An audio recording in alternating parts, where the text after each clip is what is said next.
The morning I carried that pie across the fence line, I had no idea an old man's tired heart was about to change the whole direction of my life, and that before the harvest moon rose again, I would bury a secret I'd carried for 9 years, right there in his wheat field. If you believe in kindness, in faith, in the kind of second chances that only God seems to hand out when we've stopped expecting them, press that like button right now, leave a comment, share this with someone who needs a little hope today, and subscribe because this story is far from over. My name is Martha Sue Whitfield, and in the spring of 1881, I was a widow of 2 years, living alone on 80 acres of Nebraska dirt that my husband Thomas had died trying to plow into something worth having.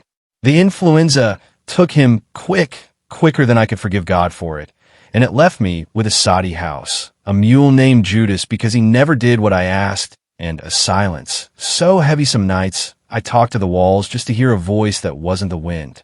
My nearest neighbor was a man named Silas Cobb, 61 years old, who had lost his wife Ruth to a fever the same terrible winter I lost Thomas.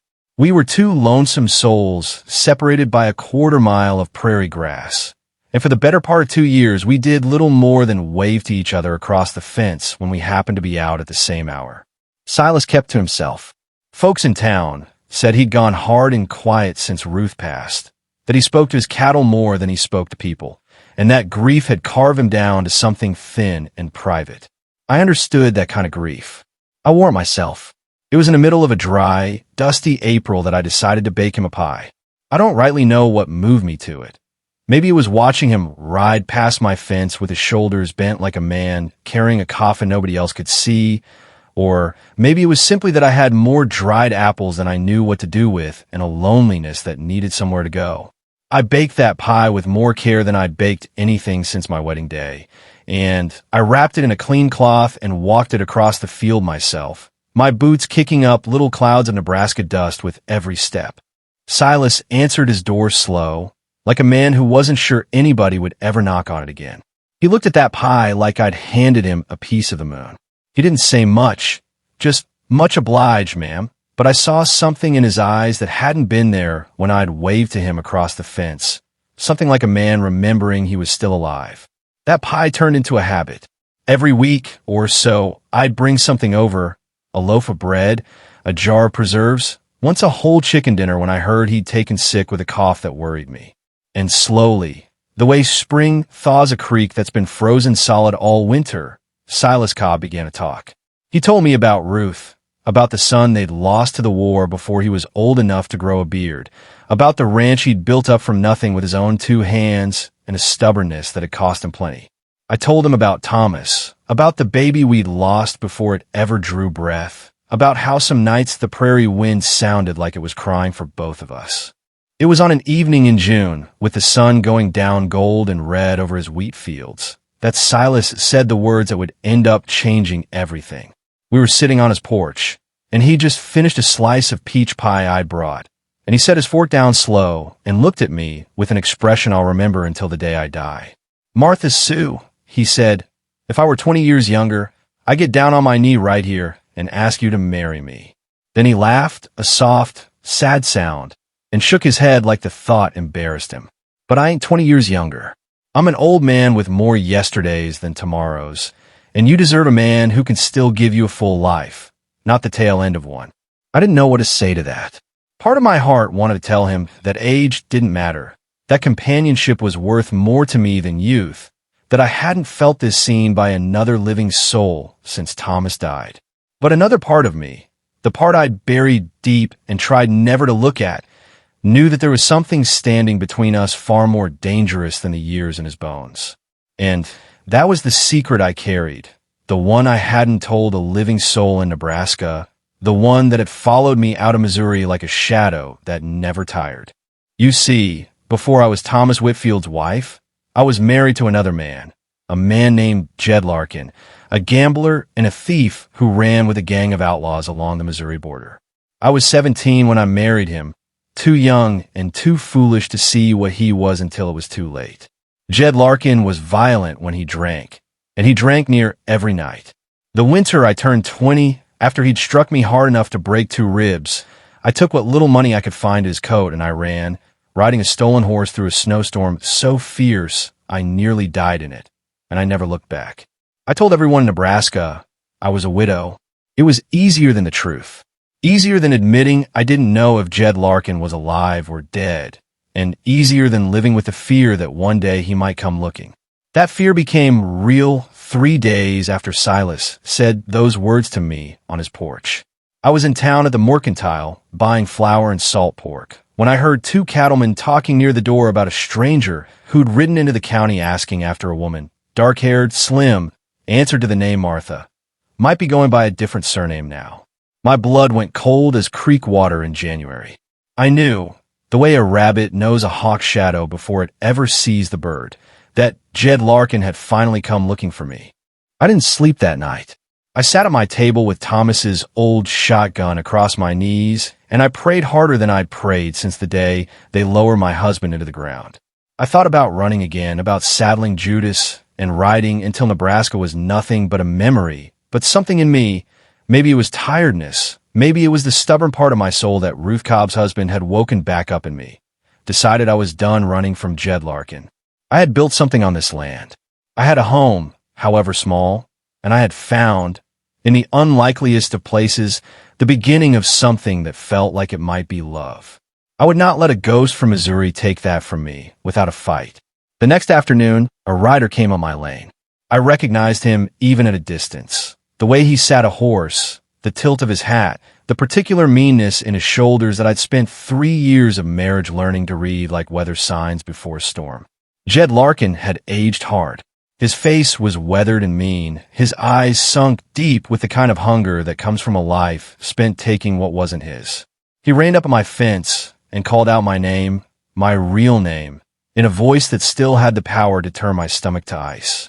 I stepped out onto my porch with the shotgun in my hands, and I told him plain that he was not welcome on my land, that whatever he thought he'd come to collect, I owed him nothing but the 2 broken ribs he'd given me 8 years past. He laughed, that same ugly laugh I remembered from 100 Bad Nights, and told me a wife didn't leave her husband, that I belonged to him by law and by God, and that he'd come to take me back to Missouri whether I was willing or not. He started toward the porch steps, and I raised that shotgun and told him I would use it before I let him lay a hand on me again. For a moment, I thought he might call my bluff. I'm not certain, even now, whether I would have pulled the trigger. I only know that my hands were steadier than my heart had any right to be. It was the sound of another horse coming hard up the lane that broke the standoff. Silas Cobb came riding in like a man 20 years younger than the one who'd sat on his porch, and told me his tomorrows were behind him. He'd seen the stranger's horse from his own land, and something in his gut had told him trouble was coming for me. He didn't carry a shotgun.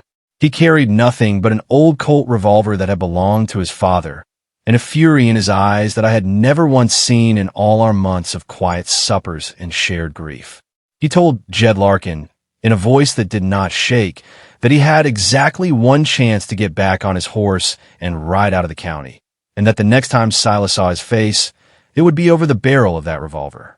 Jed Larkin looked between the 2 of us, an old rancher with a steady gun and a widow woman who had already proven she wouldn't back down. And something in him, some cowardly calculation that men like him always seemed to carry, told him the odds had turned against him. He spat in the dirt, called me a name I won't repeat, and swore this wasn't finished. Then he wheeled his horse and rode off toward the horizon. And I did not breathe easy again until the dust of him had settled entirely out of sight. That night, Silas stayed at my table until well past dark, and for the first time, I told him everything. The whole truth I'd been too ashamed and too frightened to speak aloud since the day I crossed into Nebraska. I told him about Jed Larkin's fists, about the marriage I'd fled, about the lie I'd built my whole new life upon. I told him I understood if the truth changed how he saw me, if a woman who wasn't really a widow, who had run from a living husband instead of burying a dead one, was not the kind of woman a good man like him could still care for. Silas listened to every word without once looking away from me, and when I finished, his eyes were wet, and he reached across that table and took my hand in his rough, sun-weathered one, and he told me that a woman who survives a man like that and still has enough goodness left in her heart to bake pies for a broken-down old widower is not a woman with anything to be ashamed of. He said the only shame in this world belonged to men like Jed Larkin, and that as far as he was concerned, I had been a widow the moment I rode away from that man in the snow, because whatever love had once existed between us had died long before I ever crossed the Nebraska line. We did not hear from Jed Larkin again for near on 3 weeks, and I began to believe, foolishly perhaps, that he had truly given up and ridden back to whatever gutter he'd crawled out of. But men like Jed Larkin do not let go so easily of the things they believe belong to them. He came back at night, this time sneaking onto my land like the coward he truly was, meaning I suspect to take me by force while I slept. What he did not count on was that Silas Cobb, worried for my safety, had taken to sleeping in my barn with his father's colt within reach, unwilling to let me face another night alone with that threat hanging over the prairie like a storm cloud that refused to break. The scuffle that followed in my dooryard was brief and terrible. Jed Larkin came at Silas with a knife, and though Silas was 61 years old and Jed Larkin not yet 40, it was not youth that decided the outcome that night, but the desperate strength of a man defending something he had come, against all his own expectations, to love. Silas took a cut along his forearm that bled something fierce, but he brought that old colt down hard against Jed Larkin's skull before the knife could find its mark again, and Jed Larkin dropped to the dirt of my yard unconscious, and, as it turned out, alive, though considerably worse for the encounter. By morning, the county sheriff had ridden out to collect him, and it came to light in the days that followed that Jed Larkin was wanted in 3 counties for horse thieving, assault, and worse besides, crimes that had nothing to do with me and everything to do with the kind of man he had always been. He was tried that autumn and sentenced to a long stretch in the territorial prison, and the last I ever heard of him, he was still there, and I have prayed, God forgive me, that he stays there until his last breath, not out of hatred, but out of a simple desire for peace that I had earned the hard way. Silas's arm healed slow through that summer, and I tended it every day, changing the bandages and sitting with him on his porch while the wheat grew tall and gold around us. It was on one of those evenings, with his arm nearly healed and the harvest moon rising fat and orange over the fields, that he took my hand again, this time not to comfort me, but with a different kind of trembling altogether. He told me he'd been wrong, weeks before, to say his tomorrows were behind him. He said a man doesn't measure his years left by the number written down somewhere, but by how much living he still has the courage to do, and that watching me stand my ground against Jed Larkin and watching himself find the strength to defend me had taught him he had more fight and more love left in him than he believed since Ruth died. He asked me, plain and simple, without a single joke about his age this time, if I would do him the honor of becoming his wife. I said yes before he'd even finished the question, and I cried the kind of tears that come from a heart too full to hold them in any longer. Tears for Thomas, tears for Ruth, tears for the frightened girl who'd fled Missouri in a snowstorm, and tears of pure, undiluted joy for the woman I had finally become.